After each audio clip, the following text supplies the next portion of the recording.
Friends, welcome to my channel. आज का हमारा टॉपिक है शिक्षा का उद्देश्य, एम्स ऑफ एजुकेशन। आखिर शिक्षा का उद्देश्य क्या है, शिक्षित होने का क्या उद्देश्य है। तो उसके लिए है कि जो हमारी उद्देश्यपूर्ण शिक्षा है वो शक्ति और समय दोनों का ही सदुपयोग होता है उसमें है। शिक्षा का कोई ना कोई उद्देश्य अवश्य होना चाहिए।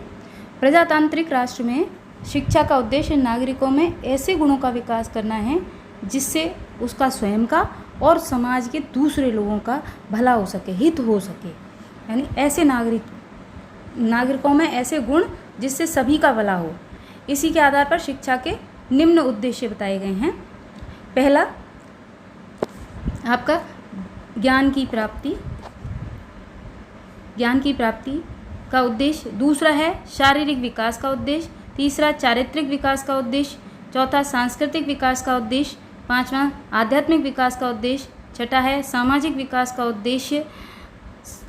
आगे आपका सातवां है जीविकोपार्जन का उद्देश्य, वैयक्तिक उद्देश्य, पूर्ण जीवन की प्राप्ति का उद्देश्य, नागरिकता के विकास का उद्देश्य और राष्ट्रीय उद्देश्य। इस प्रकार से 11 प्रकार के उद्देश्य बताए गए हैं और अब एक एक का हम डिटेल वर्णन करेंगे। पहला है ज्ञान प्राप्ति का उद्देश्य। सबसे फर्स्ट ज्ञान प्राप्ति यानी ज्ञान, ये सबसे ज़्यादा महत्वपूर्ण है।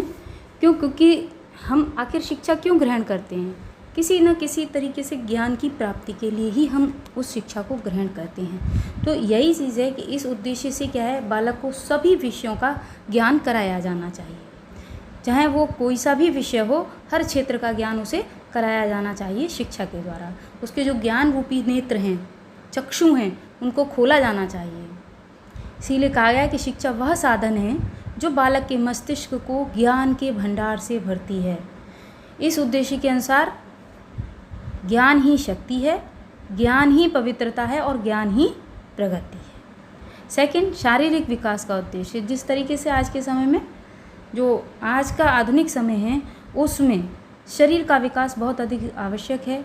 क्योंकि बच्चे आज के समय में शारीरिक विकास पर बिल्कुल भी ध्यान नहीं देते हैं, जबकि माता पिता को ये चिंता रहती है कि हमारा बच्चा शारीरिक रूप से स्वस्थ और सुंदर रहे, बलवान रहे।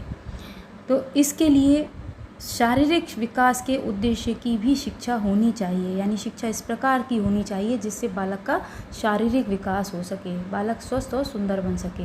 ये तभी संभव है जबकि हम इस शिक्षा के अंतर्गत से योग शिक्षा या व्यायाम या जो एक्सरसाइजेज जिसको कहते हैं हम, जो पीटी वगैरह हैं या अदर कार्य हैं जो हमारे शिक्षा के साथ साथ जो चलते हैं, को करिकुलर एक्टिविटीज़ जिनको कहा जा सकता है, हमें उन पर भी ध्यान दिया जाना चाहिए। खेल कूद है, व्यायाम है, योग शिक्षा है, इन पर विशेष ध्यान दिया जाना चाहिए जिससे कि शारीरिक विकास हो सके।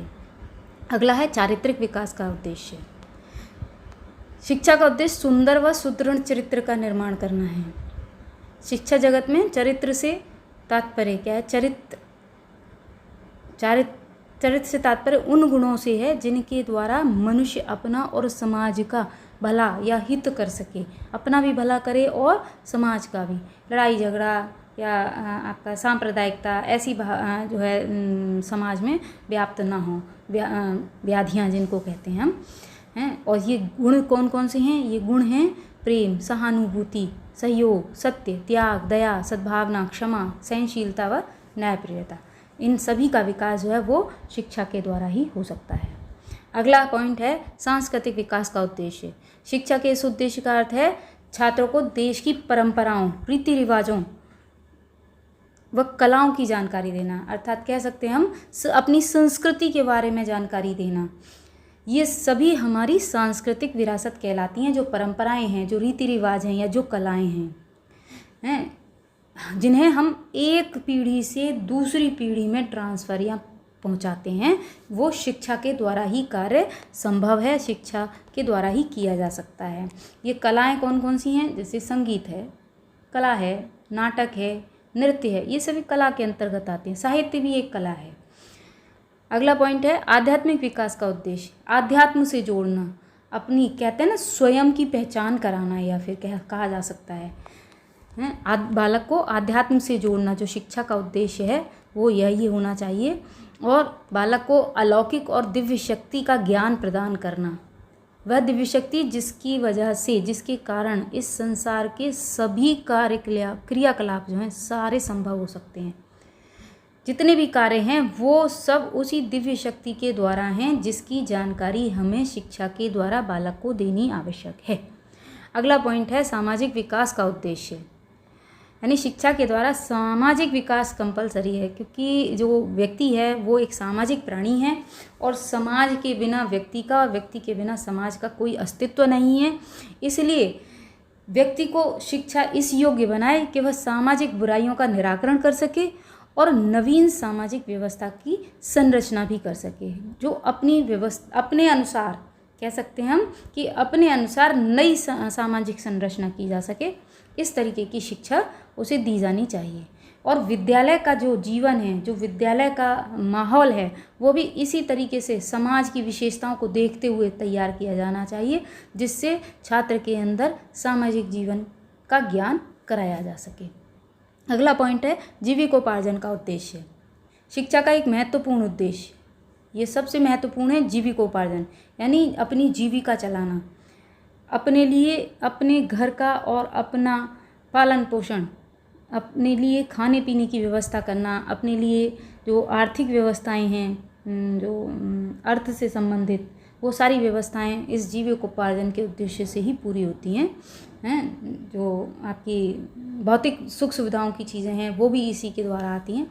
तो जो शिक्षा का महत्वपूर्ण उद्देश्य है जीविकोपार्जन का, इसे हम एक व्यावसायिक उद्देश्य के रूप में भी देख सकते हैं, जैसे व्यवसाय से संबंधित भी कहा जा सकता है।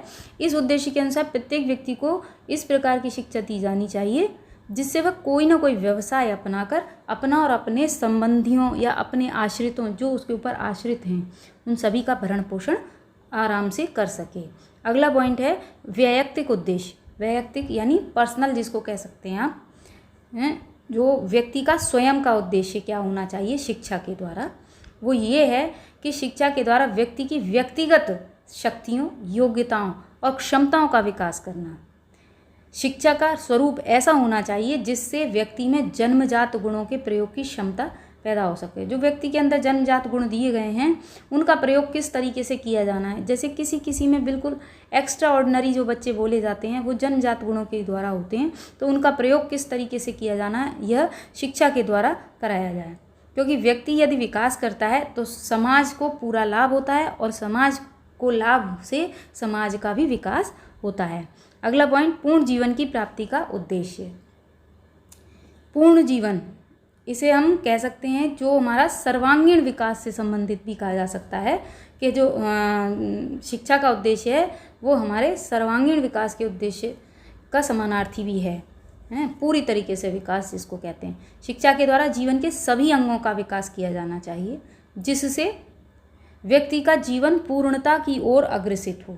आगे बढ़ने के लिए शिक्षा को हमें पूर्ण जीवन के नियमों और ढंगों से परिचित कराना चाहिए।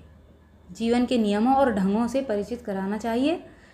शिक्षा का सबसे महत्वपूर्ण कार्य हमें जीवन के लिए इस प्रकार तैयार करना है कि हम उचित प्रकार का व्यवहार कर सकें और शरीर, मस्तिष्क और आत्मा का पूर्ण सदुपयोग कर सकें।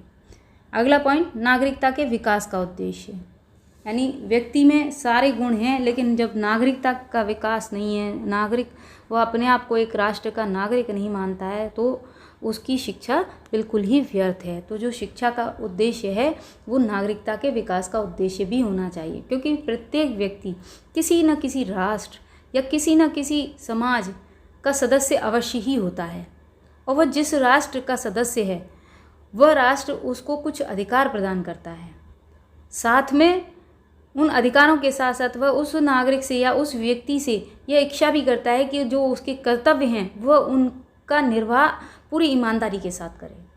तो शिक्षा का जो उद्देश्य है वो अपने छात्रों में राज्य, देश और ईश्वर के प्रति वफादार बनाने का होना चाहिए, तभी नागरिकता का विकास संभव है। अंतिम पॉइंट शिक्षा का राष्ट्रीय उद्देश्य, यानी व्यक्ति के अंदर राष्ट्र प्रेम की भावना अवश्य होनी चाहिए। शिक्षा का एक उद्देश्य व्यक्ति में राष्ट्रीयता का विकास करना भी है, जिससे व्यक्ति देश में उत्पन्न होने वाली समस्याओं को आपस में सुलझाकर मिलजुल कर सुलझा सके और शिक्षा का यह भी कर्तव्य है कि बालकों में राष्ट्रीय एकता की भावना का विकास कर सके। धन्यवाद। यदि आपको हमारा वीडियो पसंद आया है तो इसे प्लीज़ लाइक करें, शेयर करें और सब्सक्राइब करें। सब्सक्राइब करने के साथ साथ बेल आइकन अवश्य दबाएं, जिससे कि अगला वीडियो आपको प्राप्त हो सके।